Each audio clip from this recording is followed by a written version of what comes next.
চাঁপাইনবাবগঞ্জের শিবগঞ্জের চৌকা সীমান্তে কাঁটাতারের বেড়া নির্মাণ করাকে কেন্দ্র করে বাংলাদেশের সীমান্তরক্ষী বাহিনী বিজিবি ও ভারতের সীমান্তরক্ষী বাহিনী বিএসএফ এর মধ্যে গত 2 দিন ধরে চলছে উত্তেজনা। আওয়ামী লীগ সরকারের আমলে সীমান্তরক্ষী অনেকটাই শান্ত ছিল, সেই বিজিবি আজ বাঘের মতো গর্জে উঠেছে, রুখে দিয়েছে বিএসএফ এর অবৈধ কাঁটাতারের বেড়া নির্মাণ। বাংলাদেশ সীমান্তরক্ষী বাহিনী বিজিবির সাথে স্থানীয় জনগণ মিলে বিএসএফ এর অপতৎপরতার বিরুদ্ধে রুখে দাঁড়ায়।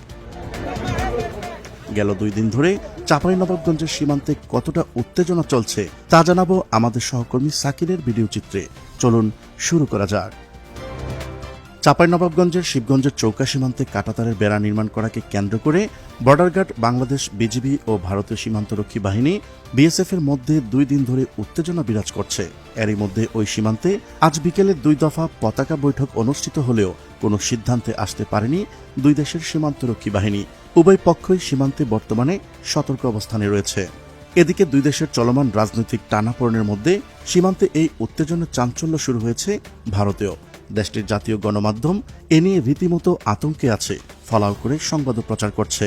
সংশ্লিষ্ট সূত্র থেকে জানা যায়, চাঁপাইনবাবগঞ্জের শিবগঞ্জের চৌকা সীমান্তে আন্তর্জাতিক সীমান্ত পিলার 177/1S ও 2S এলাকায় কয়েক মাস আগে বিগত আওয়ামী লীগ সরকারের আমলে সীমান্তের নোম্যান্স ল্যান্ড থেকে 50 গজ এগিয়ে বাংলাদেশের অভ্যন্তরে আন্তর্জাতিক শূন্যরেখার 100 গজের মধ্যে সম্প্রতি ভারত একটি কাঁচা রাস্তা নির্মাণ করার উদ্যোগ নেয়। শুরু হয় মাটি খোঁড়াখুড়ি, কিন্তু তাতে বাধা দেয় সীমান্তে দায়িত্ব পালন করা বাংলাদেশ সীমান্তরক্ষী বাহিনী বিজিবি।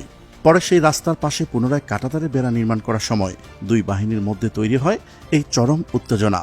এদিকে সীমান্তে বাংলাদেশের ভূমি রক্ষায় সহনীয় বাংলাদেশিরা ক্ষোভ জানিয়েছে এবং বিজিবির সঙ্গে তাদের দিনব্যাপী সীমান্তে অবস্থান করতে দেখা যায়।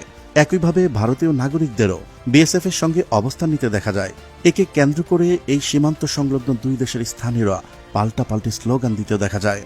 পশ্চিমবঙ্গের মালদা জেলার বৈষ্ণবনগরের সুখদেবপুর এলাকায় প্রায় 100 মিটার অংশে কোনো কাঁটাতারের বেড়া নেই। ভারত বাংলাদেশ সীমান্ত এখানে প্রায় উন্মুক্ত।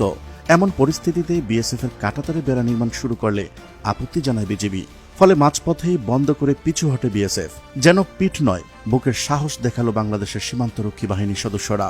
5 আগস্ট শেখ হাসিনা পতনের পর অন্তর্বর্তী সরকার বাংলাদেশের দায়িত্ব নেয়। অন্তর্বর্তী সরকার দায়িত্ব নেওয়ার পর জানানো হয় 2 দেশের সম্পর্ক হবে সমানে সমান, অর্থাৎ বাংলাদেশে ভারতের আধিপত্য ও হস্তক্ষেপ কোনোভাবেই মেনে নেওয়া হবে না।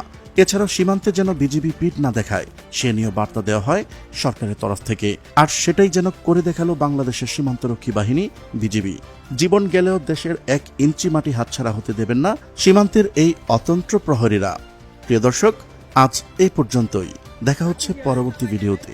ততক্ষণ পর্যন্ত মহান আল্লাহ তাআলা সবাইকে ভালো রাখুক, সুস্থ রাখুক। আল্লাহ হাফেজ।